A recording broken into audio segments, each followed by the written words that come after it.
अतिवृष्टी व पुरामुळे भंडारा जिल्हाभरातील शेतपिकांचे नुकसान झाले आहे। यात सातही तालुक्यातील तब्बल 4936 हेक्टरमधील पिके अक्षरशः खरडली गेली।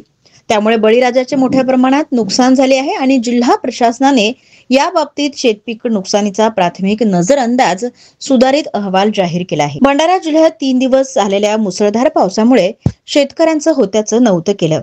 शेतकऱ्यांनी उसनं उधार घेऊन कशीबशी शेती पेरली आणि आसमानी संकट सारं काही वाहून नेलं आहे। आता शेतकऱ्यांची आशा आहे की ती मायबाप सरकारकडे थोडीफार मदत मिळाली की दुबार पेरणी करता येईल। जिल्ह्याचा विचार केला तर सर्वसाधारणपणे 1,87,000 हेक्टर क्षेत्रावर पिकं पेरली जाते। त्याच्यापैकी भाताचे पीक 1,75,000 हेक्टर शेतावर घेतले जाते आणि इतर पिकाचं धरून एकत्रित 1,23,000 हेक्टरवर पेरणी या ठिकाणी झालेली आहे। परंतु या ठिकाणी आता जो 8 ते 9 तारखेला जी अतिवृष्टी झाली आणि त्यामध्ये 2 दिवसांमध्ये जवळपास 240 मिलीमीटर पाऊस पडला आहे। तर वैनगंगा आणि चूलबंद नदीला पूर आलेला होता आणि त्याच्यामुळे नदी नाल्यांवरील क्षेत्र पाण्याखाली आलं होतं।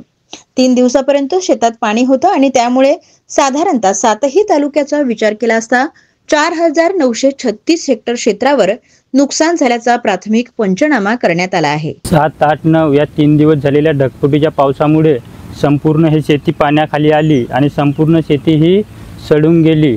आधीच शेतकरी कर्जबाजारी आणि त्यात हे 3 दिवस आलेल्या ढगफुटीच्या पावसानं संपूर्ण शेतातील भात पीक सडून गेलं आहे।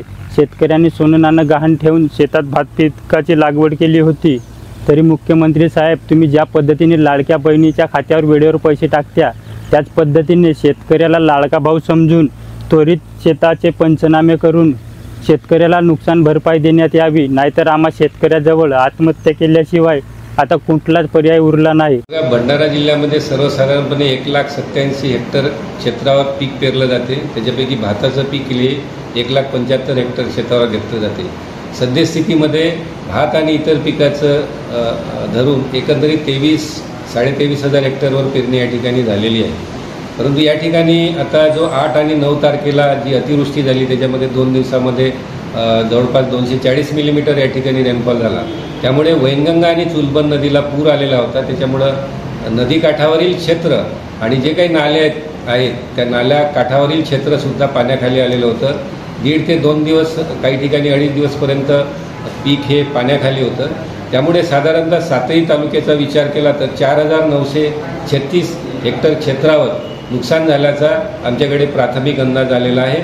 माननीय जिल्हाधिकारी महोदयांनी या ठिकाणी काल 10 तारखेला संयुक्त पंचनामे करण्याचे आदेश या ठिकाणी दिलेला आहे। त्या दृष्टीनं ग्रामस्तरावर या ठिकाणी पंचनाम्याची कारवाई सुरू आहे।